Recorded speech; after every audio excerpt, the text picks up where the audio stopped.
먼저 이 영화를 보면 다시 바뀌게 먼저 질문드리고 싶은 의혹이 솟아날 수밖에 없어요. 예. 맨 처음 이 영화의 그 시나리오를 읽으셨을 때 이 정도 강도, 이 정도의 그 노출이 있을 거라는 마음의 준비가 돼 있으셨습니까? 많이 망설하고 뭐 할까 말까 되게 어떻게 하게 됐는데 근데 마음이 좀 걱정 많이 했었어요. 제가 이 영화에 끌린 가장 큰 힘 중에 하나는 불안당들과 마찬가지로 이 영화도 역시 그 한국 문화가 다른 문화와 만났을 때 그 문화의 충돌 혹은 화해 혹은 하여튼 거기서 생겨난 이질감 이런 것 지점들인 것 같습니다. 다문화 글로벌라이제이션 시대에 대한 이 영화의 대답인 것 같은데 불안당들에 이어서 이런 문제들 계속 관심이 있었는 것들은 어떤 맥락이신가요? 소수나 경계나 타자에 대한 관심이 좀 많이 있었던 것 같고요. 되게 즉각적으로 되게 재미있어하고 잘 쓰게 되는 것들이 실제적으로 장르적인 패턴들이고 장르 영화를 좋아하는 패턴은 좀 장르가 되게 그 동시대의 물식을 갖고 있다고 생각을 하거든요. 그러니까 장르에 친화적이던 장르 약간 비판적인 영화든 기본적으로 그 영화는 굉장히 많은 사람들과 호흡하는 거고 그러면은 일단 좋은 장르 영화는 대중들과 동의가 가능한 부분들이 있는데 일종의 갖고 있는 무시라고 생각을 하는데 그런 식으로 어쨌든 제가 좋아하는 를 하나씩 선택하는 순간들에 드러나게 되는 것들이 어쨌든 차이나 어떤 주변과 중심에 관한 문제들이었던 것 같고요.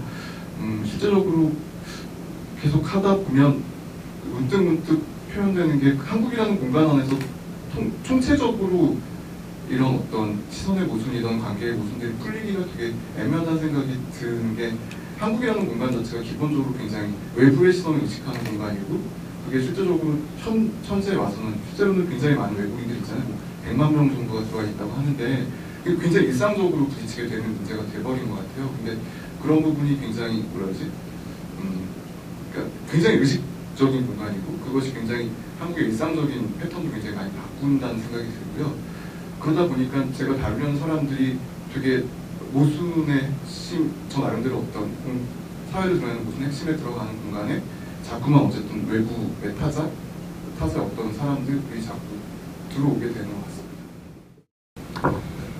그 장클로드 루메르는 뭐 여러분들도 즉각적으로 떠올리시는 것처럼 장이 고다르와 클로드 샹크가 넬 루메르의 합성이고 안타깝게도 그 프랑스와 리베트는 나오지 않았습니다. 예, 프랑스와 장크 리베트는 나오지 않았는데 그 세 사람의 이름을 구태여 조합해서 떠올린 것은 어떤 감독 자신의 오마주 같은 것도 있는 건가요? 네, 뭐 제가 처음 제가 이렇게 의외로 영화를 어렸을 때도 되게 많이 보거나 좋아했던 캐릭터가 아니어서 대학교 처음 왔을 때 보게 된 영화가 두 편인데 이제 장미 고다르 영화를 그때 EBS에서 쭉 해줬어요. 첫 편부터 그때 고다르 영화를 봤고 그리고 이제 하나는 타르코프스키의 노스테이저를 극장에서 우연히 개봉하기 전에 보게 됐었는데요. 두 편이 저한테 되게 중요한 영화였고 실은 그 전까지는 이렇게 뭐랄까 영화로 뭘 할 수 있다는 생각을 해본 적이 없었던 것 같아요. 저한테 영화는 시험 끝나고 이렇게 보러 가는 헐리우드 영화들, 오락 영화들 그게 영화라고 생각을 하고 그래서 영화는 별로 흥미있지 않아라고 생각을 했었다가 고다르 영화를 보면서 이렇게 뭐랄까 그러니까 제가 공부했던 게 사회학인데 제 자본은 얘기하셨는데 어쨌든 뭔가 좀 더 직접적이고 사회적인 것들을 얘기할 수도 있고 되게 개인적인 매체가 영화가 되기도 하고 그러니까 작가라고 흔히 말할 수 있는 감독의 그런 것들을 처음 보게 된 게 고다르 영화였고요.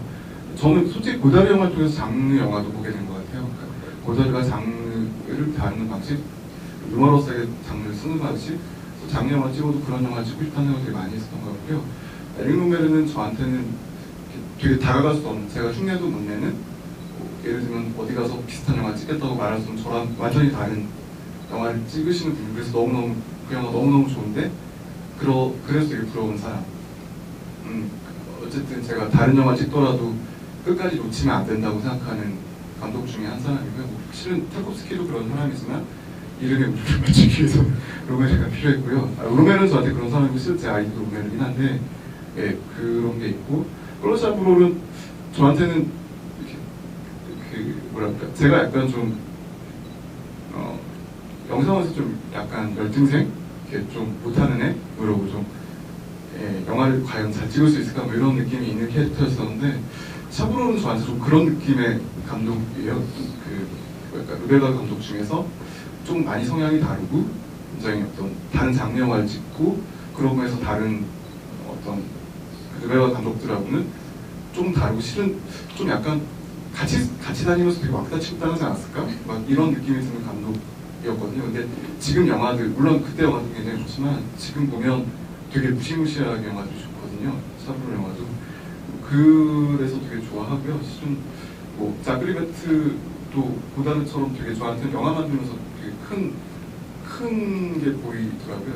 영화에서 시간을 다루는 거, 그러니까 그 시간이 영화 속에 들어가는 게 아니라 영화 시작되는 순간에 관객들과 영화를 보면서 그 사이에서 시간이 흐른다는 느낌, 그거를 옛날에 킹했을 때는 잘 몰랐었어요. 근데 영화를 만들면서 극장에서 제 영화를 틀어놓고 조마조마 앉아있으면서 드는 느낌들, 그러면서 실은 영화에서 시간성이라는 게 스크린이 영사되고 그 순간에 관객들과 그 정보가 왔다 갔다 하면서 실은 영화의 시간이 흐르는 거고 그런 부분에서 이 사람들이 되게 영화를 좋아하고 자기들이 영화관에서 극장에서 영화를 느꼈던 즐거움들을 어떻게든 영화 안에서 드러내려고 하고 만들려고 한다는 생각이 들고 그런 부분에서 되게 새롭게 보이는 것 같아요. 그 감독. 언레스탠드에서 약간 벗어난 얘기긴 합니다만 그러나 그 연출자의 영화론을 듣는다는 것은 그 영화에 가장 가깝게 빨리 다가가는 방법 중 하나라고 생각합니다. 이 영화의 특징 중에 하나는 영화에서 그 보이스오버 내레이션을 사용했다는 것일 겁니다. 그리고 이 보이스오버 내레이션은 말하자면 이 영화 속에 어떤 등장인물도 아닌 말 그대로 어떤 객관적인 서술 방식을 택한 건데 물론 영화가 단편 영화이고 빨리 진행을 해야 되니까 시간 경제적인 효과 때문에 보이스오버 내레이션도 썼지만 또 한편으로는 그 효과를 통해서 보는 사람과 그 영화 안에 어떤 거리를 일정 정도 유지하겠다는 그 미학적 효과도 있었을 것 같고요.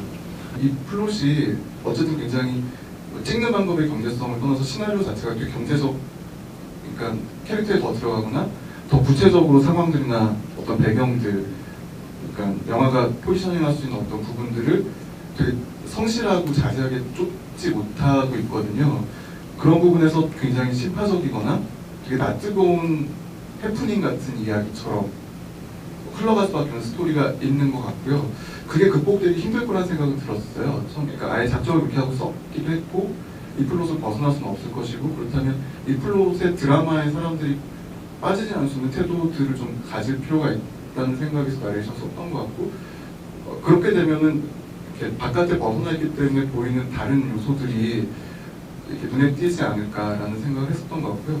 근데 나레이션이 그런 부분을 짚어주는 것도 아니라는 생각이 들었어요. 그러니까 어쨌든 이 영화 표면적으로 흘러가는 것 외에 다르게 볼 수 있는 것들을 짚거나 코멘트하면 뭔가 저한테 좋지 않은 방식의 영화라는 생각이 들었었고요. 그래서 들리는 것들이 괴리가 생길 때 보여지는 것들이 좀 많이 달라질 수 있다는 생각에서 좀 편하게 대신에 좀 산만하게 어떤 코드들을 계속 넣을 수 있었던 것 같습니다. 영화를 만드시면서 처음에 이런 제목을 정했을 때 떠올렸던 영화 그런 게 어떤 게 있으실지. 그 제일 먼저 떠올린 건 수오마사유키라는 일본 감독이 있는데 지금은 이제 되게 유명해져서 쉐리 댄스라는 영화 아마 아실 거예요. 그런 거 찍은 감독인데 그 전에 이제 뭐 영화 찍어야 되는데 사표자에서 이렇게 설명하기 좀 그렇지만 영화 찍어야 되는데 이제 어쨌든 환경이 안 되니까 포르노, 세미 포르노 같은 걸 찍게 됐는데 룰만 지켜 찍으면 됐는데요. 되게 이렇게 뭐랄까 그런 거룩한 영화를 이렇게 채찍질하고 촌농 떨어뜨리고 이런 걸 다 어설프게 찍은 게 있었거든요. 그래서 일단 뭐 그 영화를 좀 많이 생각을 먼저 직접적으로 떠올랐던 것 같고요. 변태가죠, 평해세 각시 라는 영화고요.